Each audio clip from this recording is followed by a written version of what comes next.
Good afternoon. I'm Reverend Dave Thompson. I'd like to welcome you back to our Civil Human Bible Study. I'm a civil human minister, and what that means is that I focus my ministry on building human peace and common ground. As you may notice that those of you on YouTube today, this is our first live stream to YouTube, so I'm very excited about that. And thank you, Mike, for all the work that you helped put in for that. I really appreciate it. We are also on Facebook Live right now as well, so that's great. We're continuing our study in the book of Matthew, and that's Matthew chapter 14, 22, verses 22 through 36. Yesterday we talked about Jesus, actually it was Friday, we talked about Jesus giving food to 5,000 people out of 5 loaves of bread and 2 fish. It was a bit of a miracle, and so now we're actually going to see something that's even more miraculous. He's going to be walking on water, so we're talking about that today, and walking through a little bit of what all that means and how we approach that in our modern world.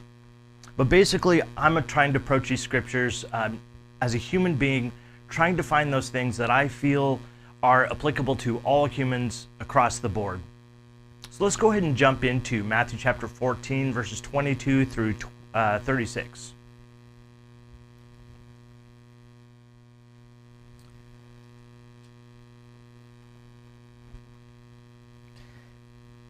Immediately Jesus made his disciples get into a boat and go before him to the other side, while he sent the multitudes away. And when he had sent the multitudes away, he went up on a mountain by himself to pray. And when evening had come, he was alone there. But the boat was now in the middle of the sea, tossed by the waves, for the wind was contrary. Now in the 4th watch of the night, Jesus went to them, walking on the sea. And when the disciples saw him walking on the sea, they were troubled, saying, "It is a ghost," and they cried out in fear.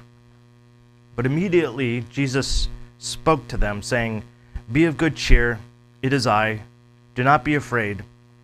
And Peter answered him and said, "Lord, if it is you, command me to come to you on the waters." So he said, "Come." And when Peter had come down out of the boat, he walked on the water to go to Jesus. But when he saw that the wind was boisterous, he was afraid and began to sink. He cried out, saying, "Lord, save me." And immediately Jesus stretched out his hand and caught him and said to him, "O you of little faith, why did you doubt?" And when they got into the boat, the wind ceased. Then those who were in the boat came and worshipped him, saying, "Truly you are the Son of God." When they had crossed over, they came to the land of Gennesaret. And when the men of that place recognized him, they sent out into all the surrounding region, brought to him all who were sick, and begged him that they might only touch the hem of his garment, and as many as touched it were made perfectly well. So that's quite a story, right? The whole walking on water thing. And, I want to talk about what that means, to figure out how do we as modern people approach these scriptures with these kinds of miraculous events. We don't obviously watch people walk on water these days. And so, what do we do with that miraculous event? Can we bring anything out of it? Is there anything that can be applied to our lives here and now? Well, we'll talk about that issue. I want to walk a little bit through the story and just kind of reiterate what was happening, give some clarification. It's, this is an ancient document, 2,000 years ago was when it was written in the 1st century. And so now we are trying to figure out how to apply that to humanity today. So first of all, we have this picture of Jesus sending the disciples. He says, take off, these crowds have been fed the night before, and he's telling the disciples, okay, go away, I'm going to go ahead and dismiss the crowd, and then once I'm done with that, I'm going to go up and pray. And then he said he'd come to them. And I'm not exactly sure how, what they thought was going to happen, if he's going to take another boat out to their boat, who knows. But anyway, Jesus dismisses that big crowd that he had just fed with that big miraculous event. And now he walks up to the mountain, and he has this time alone, it says. And at that point, he just spends a lot of time praying. And quite frankly, that's I love that about Jesus, that he's not afraid to spend some time actually meditating and being with God and thinking about what he needs to do. Okay, so the next step is this. The disciples are in a storm. And so, Jesus is still up on the mountain. He's praying. The disciples are kind of freaking out because the wind is shaking the boat. And there's, this is their problem, right? They keep getting in storms on the sea. So it's kind of an interesting thing that I don't even know if they've been in the sea without there being a storm. But anyway, fourth watch comes along. And that essentially means between 3 a.m. to 6 a.m. It's the fourth section of the night. So it's pretty early in the morning. Jesus decides to actually join them by crossing the water and walking to the boat. And naturally, the disciples start freaking out, right? They see Jesus in the distance and, probably raining, and it's, the mist and all that from the water. And so they were probably trying to figure out what was going on. It's not like Jesus said, hey, I'm going to walk to you on the water, so, hey, just be looking for me. No, he didn't say anything. And so all they see is a guy who's walking on the water, which if I were in their shoes, I would probably freaked out as well and probably would have been yelling also. And then you have Jesus comforting them, saying, look, don't freak out, it's just me. And then Peter. So Peter is an interesting fella. He's this fisherman. He is one of the more boisterous and outspoken disciples of Jesus. And one of the benefits of that is that he gets a lot of, FaceTime with Jesus, and he gets a lot of actually scripture talking about him. He's sort of this outspoken, hard personality that's a type A driven individual, it would seem anyway, given the things that he says, and he's always kind of trying to stand out a little bit as a disciple. So anyway, he yells to Jesus, look, if this is you for real, then, I just call me out to you and I'll walk on the water, which is basically saying, look, if you're not just an apparition or like a ghost, you're really Jesus, you can tell me and I'll walk out on the water. So Jesus says, come to me on the water. And then we get this picture of Jesus, and he steps off the boat into the water, and then he continues until he gets to Jesus. I'm going to pause for a second here. I guess we're having some feedback on the sound. So let me see if I can figure that out real quick.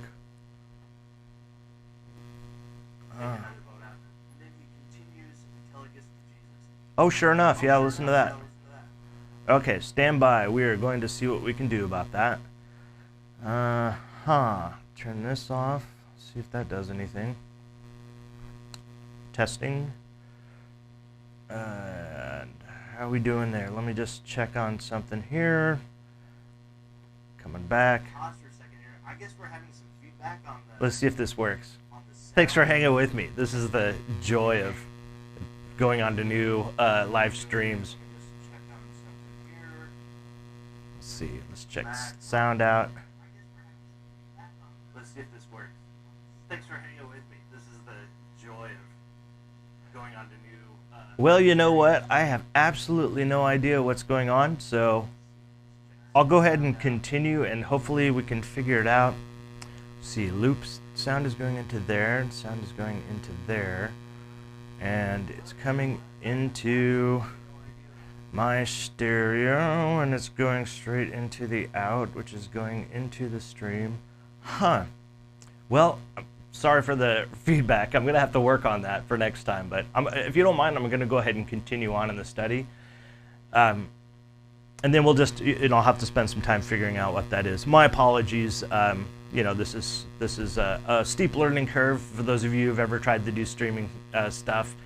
It's complicated, right? So thank you for your patience. I really appreciate you allowing me to talk, and with this feedback, if you'll overlook that, I appreciate it. So let's go ahead and go on, even though we have a little bit of a feedback in there. So Peter is at Jesus now. He steps in, and then he starts to doubt. So he starts sinking, and then Jesus, brings him back up, and he says, you have little faith, why did you doubt?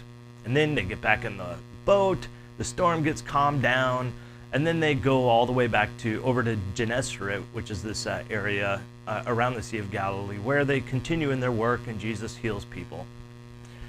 So what in the world is there for us to abstract from that? Yeah, none of us have really had anybody walking on the water towards us. The first thing I do want to talk about is the fact that Jesus goes up to pray, I think this is something that is sometimes overlooked. It's sort of like, well, of course, he's a prophet. He has to go up and pray. That's just what they do. Not necessarily. There are a lot of people who get caught up in ministry and get caught up in work, and they don't actually get around to stopping and letting everybody go and telling people to take a hike, not in a negative way, but just to leave so that you can have time and setting it apart.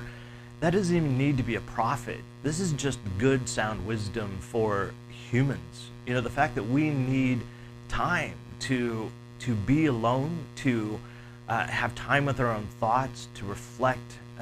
We've talked a little bit about prayer before. The word for the prayer in the Greek is a switching of wills. In other words, it's you giving your will to God, or if you don't come from a faith place, giving it out to the universe, and then looking at what God's perspective or the universe's perspective on it would be, and trying to employ that in your situation. The next thing I want to talk about is miracles, right? We have talked a little bit about this before. I'm not going to harp on it just right now, because I'll probably dwell on that a little bit more in the future. But essentially speaking, you know, the miraculous is this question of, did it happen or did it not happen? I don't know. I can't, like I said, I can't see the YouTube. There's no live stream that I could check out.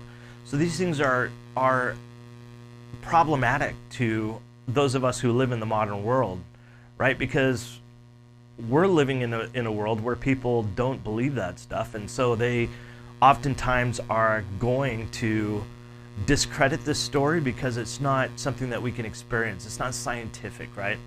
I don't think that has to be the case. It's entirely possible, and it is a reasonable assumption I feel, to accept the miracle as actually having happened. You know, perhaps these people writing this book, Matthew, who wrote this book, was actually giving an account of something that he witnessed that he couldn't explain. And we'll call that a miracle. How did Jesus do it? How did it transpire? I don't know. Was it Harry Potter? Did he wave a magic wand and something happened? Or was it Jean-Luc Picard, you know, some advanced species who's had a hand in our creation, who is now in the form of a person, Jesus, or interacting with him somehow, and he basically just, you know, uses some form of tractor beam to have him walk across the water to the boat. I don't know, not a clue, but I'm guessing that a more advanced being, like a god out there, would be much more knowledgeable of how to use the universe and the laws of the universe to do what he needs to. That said, I want to talk about two things. The first one is this.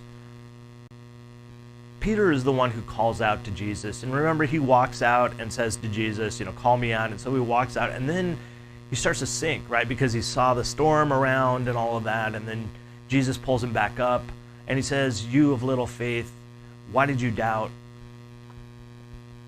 I think that this actually has some useful teaching that can be used across the board to all humans. When we face situations like we do today with COVID, with politics, and not even just the US politics, I'm talking global politics, with our cultures fighting against one another to try to figure out whose culture is going to be the best or who's going to be in control. There's a lot of stuff happening right now. It's chaotic. It's a storm. When these happen, sometimes we get to lose hope, right? It's so hard to see anything but the storm around us. But I think, like those disciples who looked out into the storm and they saw this apparition, Jesus walking to them, there was a sense of hope in them as well once he told them who he was. In this time right now, I might encourage you, look for hope. It is out there. Hope is always available. Even though it looks like nothing's going to work out, even though it looks like we're going to end up nuking ourselves as a human species, there is hope. We have hope that we can find a way to come together, to live together in peace while still being able to live the life that we want to. There's hope that we can find harmony and unity and an ability to move forward as a species without so much turmoil. But once you grab hold of the hope, it's easy to be distracted. It's easy to be, with all the chaos around, even myself, trying to look at these teachings, trying to pull out of them the things that I think are helpful and hopeful for humanity. I get discouraged. I get frustrated, and it feels like, what good is my, little 2 cents out there? What's the point? Am I going to have any impact whatsoever? It's easy to doubt at that point. But I think the nature of hope is that we have to hold on to it. And like Peter, when he started to doubt, and the word doubt here in the Greek I kind of love. It means to take a double stance. In other words, you're going backwards and forwards between 2 perspectives. When we have faith, which means trust or belief, and in hope, we really need to hold on to it. We need to focus all of our energy on it and not be distracted, to not give our minds, and I have to try to work on this every day, to not give my mind over to the chaos that's around us, to the things that are bogging me down and make me think that there is no hope. I have to choose every day. And I might encourage you to also make a choice today and every morning when you wake up, to choose to have hope, to choose to be a part of making hope happen as well. And that's the last point. And just quickly, after all the events, they got to work. They got to Gennesaret and they started doing the work. When we get hope and when we start looking towards it, we need to make hope happen. We need to love our neighbors. We need to do good to our enemies, because that's the only way that we find reconciliation. Otherwise, we just continue to fight. We need to be humble so that we don't anger people. We need to be compassionate and forgive others. Thank you for being a part of this Bible study today. I really appreciate the fact that you're enduring what it seems like feedback. I'm looking forward to diving in and figuring out what's going on. But I thank you so much for walking through that and listening to the message anyway. And I'm really quite grateful to have you as a participant in this Bible study. Please leave your comments. I really appreciate it under the videos so that I can learn from you and that we can learn from each other. That's really how we grow. And last, if you want to reach out to me, I'm available for you as a minister. I'd like to be available. So please reach out to me. You can go to my website, revdavethompson.com, or you can go to any of the basic social media platforms. It's Rev Dave Thompson on pretty much all of them, and reach out and message me there. So until tomorrow when we meet again, hopefully without any feedback in the sound, I want to say to you that I love you. And I hope you choose to love yourself, because it's the only love that we have any control over in this world. And now I invite you to join me as we go about the rest of our day, loving our neighbors the same way. Thank you.